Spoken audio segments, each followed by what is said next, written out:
Dear students, good morning. बेटा अपनी stories मैंने बताया था लास्ट नंबर और उसके न्यूमेरिकल बताया था मैंने। आज का टॉपिक है बेटा आपका मीटर ब्रिज। मीटर ब्रिज एक ऐसा निकाय होता है जिसके द्वारा किसी अज्ञात तार का प्रतिरोध ज्ञात किया जाता है। Due to which instrument we find the resistance of unknown wire known as a meter bridge. बेटा इसमें 1 मीटर लंबा तार होता है और ये व्हीटस्टोन ब्रिज के प्रिंसिपल पर यानी सिद्धांत पर कार्य करता है, इसीलिए इसको मीटर ब्रिज कहा जाता है। In which arrangement 1 meter long wire and based on Wheatstone principle, so we called meter bridge। तो देखते हैं बेटा इसका सर्किट कॉम्बिनेशन एंड वर्किंग कैसे होगा।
देखिए बेटा ये सर्किट कॉम्बिनेशन है मीटर ब्रिज का आपका। इसमें एक्स वाई 1 मीटर लंबा तार होता है। एक्स सिरे का संबंध प्रतिरोध पास आर अज्ञात प्रतिरोध एस वाले तार द्वारा वाई सिरे से होता है और सेल के धन सिरे का संबंध एस से और ऋण सिरे का संबंध धारा नियंत्रक और कुंजी द्वारा वाई सिरे से होता है। बेटा इसका प्रैक्टिकल भी होगा आपका, तो बहुत ध्यान से समझिएगा इस कॉन्सेप्ट को। इसका न्यूमेरिकल भी है, थ्योरेटिकल भी है और प्रैक्टिकल भी है। बात समझ आ रही? TNP है ये, थ्योरेटिकल, न्यूमेरिकल एंड प्रैक्टिकल। तो देखिएगा इसमें 1 मीटर लंबा तार XY होता है। एक्स सिरे का संबंध प्रतिरोध बॉक्स R और अज्ञात प्रतिरोध S वाले तार द्वारा Y सिरे से होता है और सेल के धन सिरे का संबंध S से और ऋण सिरे का संबंध धारा नियंत्रक और कुंजी द्वारा वाई सिरे से होता है। In which arrangement 1 metre length of the wire X Y X in combined by resistance box and unknown resistance wire S and unknown resistance S wire of S by Y in positive terminal of the cell combined by the X and negative terminal of the cell combined by rheostat with key by Y in X in combined by resistance box S and unknown resistance S by Y in and positive terminal of the cell is combined by X and negative terminal combined by rheostat and key by Y in। इसमें बेटा galvanometer होता है, जोकी होता है, एक यंत्र होता है जोकी होता है। गैल्वनो में एक वायर से ड्यूटू जोकी स्थिति ड्यूटू इससे होता है, जोकी लगा होता है इस तरह का, यहाँ पर गैल्वेनोमीटर से अटैच होता है।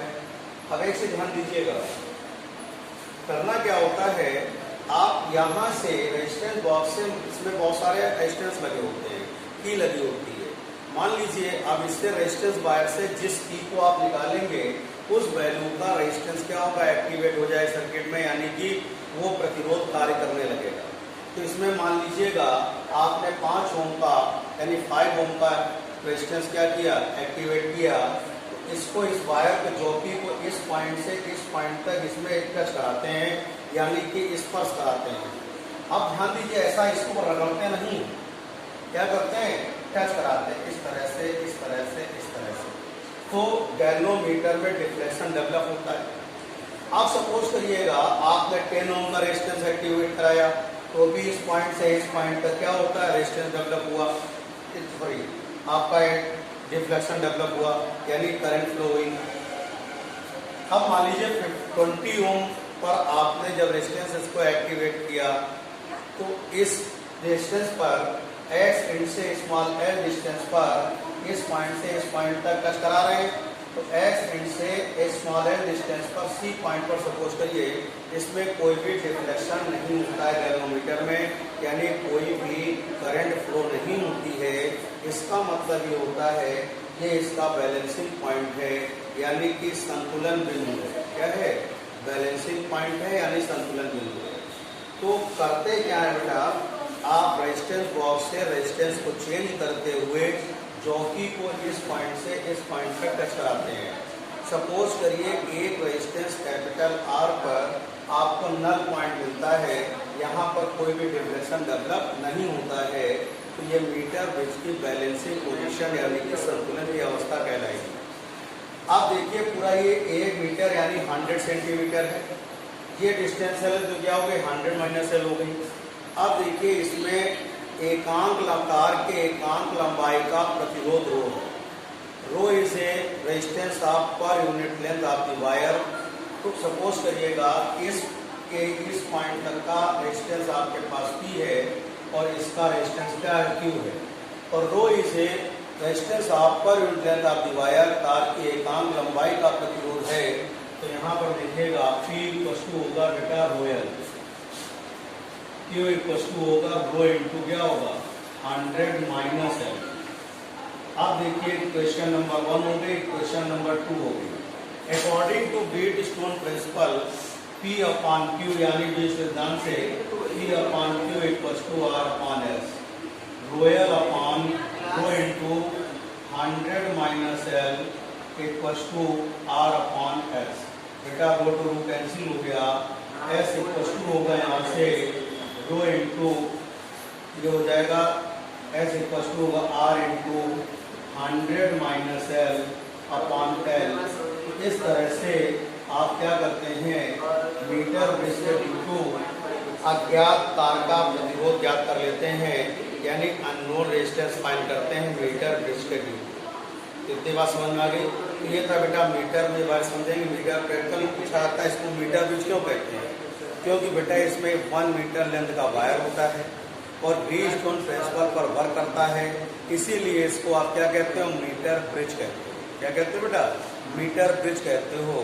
तो इतनी बात समझ में आ गई कि नहीं आ गई बेटा।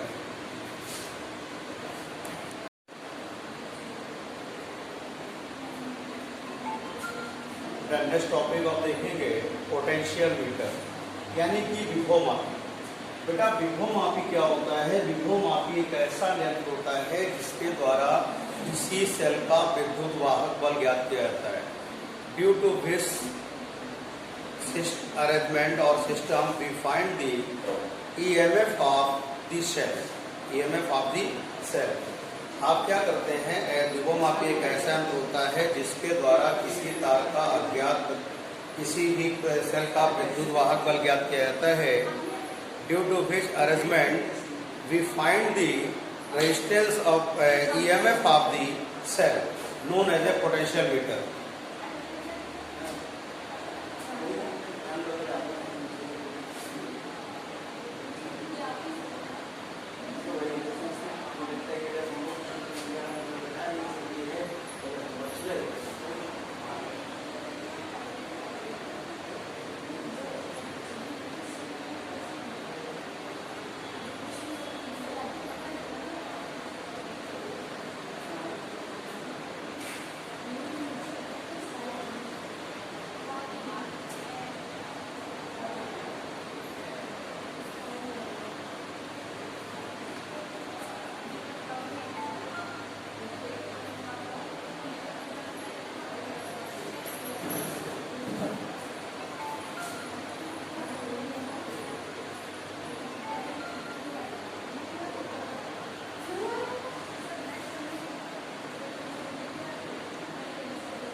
देखिए विभव मापी में क्या होता है बेटा, 10 मीटर लंबा तार होता है, एक आपके वुडन इस पर क्या होता लगा होता है, यानी कि लकड़ी के तख्ते पर लगा होता है। ऐसा नहीं तार गए सीधा तुम पकड़ो, सर जी पकड़े बागलू प्रैक्टिकल कर रहे हैं तो ऐसा नहीं होता है। इसमें ऐसा होता है बेटा, इस तरह का सेब होता है, आपको जानकारी के लिए बता दें।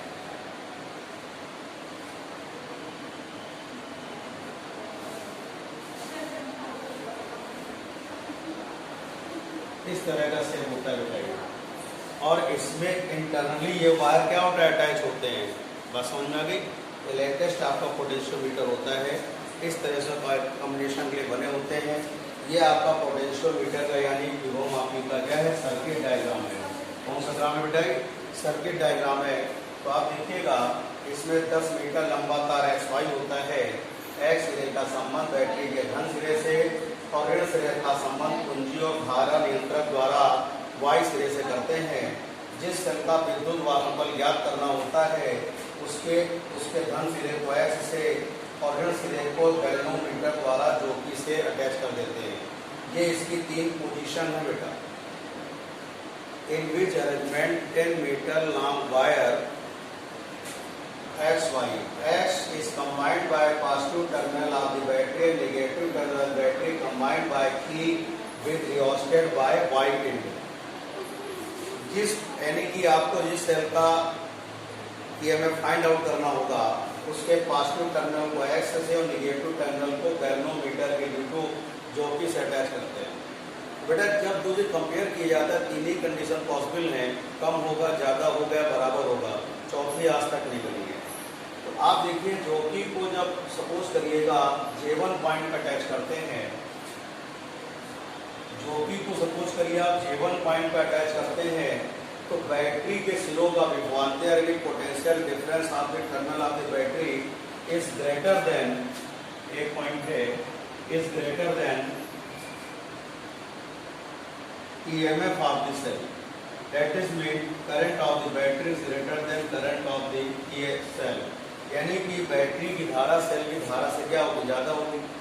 तो उस कंडीशन में आपका जो फ्लो होगी करंट X J1 की डायरेक्शन में होगी, X J1 की डायरेक्शन में करंट फ्लो होगी, यानी कि गैल्वेनोमीटर में आपको डिफ्लेक्शन डेवलप होगा। बी पॉइंट अगर सपोज करिए आपने J2 पर टच कराया है, तो इस कंडीशन में बैटरी के टर्मिनल का पोटेंशियल यानी कि बैटरी सिरों का विभवांतर सेल के विद्युत वाहक बल यानी सेल के EMF से लेस देन है, तो उस कंडीशन में current IB is less than IE होगा और करंट का डायरेक्शन X J2E होगा। अब लास्ट स्टेज आती है बेटा, C पॉइंट है, वो ध्यान समझिएगा। जब जोकी को सपोज करिए X एंड से L डिस्टेंस पर J पॉइंट पर टच कराते हैं, तो गैल्वेनोमीटर में कोई भी डिफ्लेक्शन डेवलप नहीं होगा, यानी कोई विक्षेप उत्पन्न नहीं होगा, यानी कि ये विभव मापी के संतुलन की अवस्था होगी और ये नल पॉइंट होगा। बस समझ में आ गई। तो इस कंडीशन में EMF of the cell equal to the potential difference of internal of the battery, यानी कि बैटरी के सिरों विभवांतर के बराबर होगा। तो यहाँ पर सेल की धारा और बैटरी की धारा दोनों बराबर होंगी, जिसके कारण यहाँ पर कोई भी आपका डिफ्लेक्शन डेवलप नहीं होगा। करंट इस सिचुएशन में current of the cell equal to the current of the battery, तो यहाँ पर कोई भी डिफ्लेक्शन आपका डेवलप नहीं होने वाला, इसलिए ऐसा होगा बेटा। तो ध्यान दीजिएगा, यहाँ पर सपोज करिएगा rho is a resistance of per unit length, यानी तार के एकांक लंबाई का प्रतिरोध कितना है, रो है। तो L लंबाई का प्रतिरोध कितना हो जाएगा, सपोज करिए R इक्वल टू कितना हो गया बेटा, ROL हो गया। E इक्वल टू क्या होगा, V है, P इक्वल टू होता है बेटा IR, और I की वैल्यू रखेंगे, I तो यही रहेगा, ROL हो जाएगा। तो यहाँ से ये E इक्वल टू KL होगा, यहाँ पे लिख लेंगे K equal to I into rho. और K क्या है बेटा, आपका पोटेंशियल ग्रेडियंट है। क्या है, पोटेंशियल ग्रेडियंट है। ये को पोटेंशियल ग्रेडियंट यानी विभव प्रवणता कहते हैं। हर पोटेंशियल मीटर की विभव प्रवणता कांस्टेंट होती है, ये ध्यान रखिएगा। अब देखिएगा, अगर दो सेलों का कंपेयर करना हो, पोटेंशियल ईएमएफ कंपेयर करते हैं, तो उस केस के लिए क्या होगा बेटा, E1 इक्वल टू होगा KL1, E2 इक्वल टू होगा बेटा KL2, equation first divided by second, समीकरण 1 को समीकरण नंबर 2 से क्या करेंगे, डिवाइड कर देंगे, तो E1 upon E2 equal to आएगा बेटा L1 अपान L2। बेटा इसका भी प्रैक्टिकल होता है। अब ध्यान समझिएगा बेटा, करते क्या है, इसमें एक 10 मीटर लंबा तार XY होता है, X सिरे का संबंध बैटरी के धन सिरे से, बैटरी के ऋण सिरे का संबंध कुंजी और धारा नियंत्रक द्वारा Y सिरे से होता है। जिस सेल का विद्युत वाहक बल ज्ञात करना होता है, उसके धन सिरे को X से, ऋण सिरे को गैल्वेनोमीटर चौके से अटैच कर देते हैं। In which arrangement 10 centimetre long wire XY, X is combined by a positive terminal of the battery and negative terminal of the battery combined by P being reacted by Y end. We find those cell puts is positive terminal combined by the X and negative terminal combined by the galvanometer with P. Sorry, with jockey. अब करते क्या बेटा, इसको इस point से इस point तक touch कराते हैं। 3 कंडीशन होती है, J1 पर ये कंडीशन, J2 पर ये कंडीशन, तो J3 पर ये कंडीशन। जब दोनों इक्वल होंगे तो ये J क्या होगा, नल पॉइंट होगा, A इक्वल टू B होगा, B इक्वल टू IR, और यहाँ से R इक्वल टू मैंने बताया है rho is a resistance of पर इम्पीडेंस ऑफ द वायर, यानी तार के एकांक लंबाई का प्रतिरोध है आपके पास, रो है, तो L लेंथ का कितना हो गया, रो L हो गया, यहाँ वैल्यू रख देंगे। तो K क्या है, आपका पोटेंशियल ग्रेडियंट, यानी विभव प्रवणता। हर एक की विभव प्रवणता अलग अलग होती है, तो सॉरी हर पोटेंशियल मीटर की विभव प्रवणता क्या होगी, कांस्टेंट होगी, तो यहाँ से आएगा K equal to E upon L। अगर सपोज करिए दो सेलों के ईएमएफ की तुलना करनी है, कंपेयर करना है, तो ये भी प्रैक्टिकल है बेटा, compare the EMF of 2 cell, ये भी इसका एक प्रैक्टिकल है आपका। तो यहाँ से ये पहले सेल के लिए इक्वेशन, दूसरे सेल के लिए equation first divided by second, we get E1 upon E2 equal to L1 upon L2। तो बेटा आप लोग सभी लोग होमवर्क भेजें, समय से भेजें और सभी विषय का भेजें। मैक्सिमम लिमिट आपकी 10 बजे तक होमवर्क भेजने की है, इसके बाद होमवर्क भेजेंगे तो आपका चेक नहीं होगा और एब्सेंटी लेंगे, इस बात का विशेष ध्यान रखें आप। कोई 1 बजे भेजता है, कोई 12 बजे भेजता है, कोई शाम को 4 बजे होमवर्क भेज देता है, ये चीज़ें होनी चाहिए। Thank you.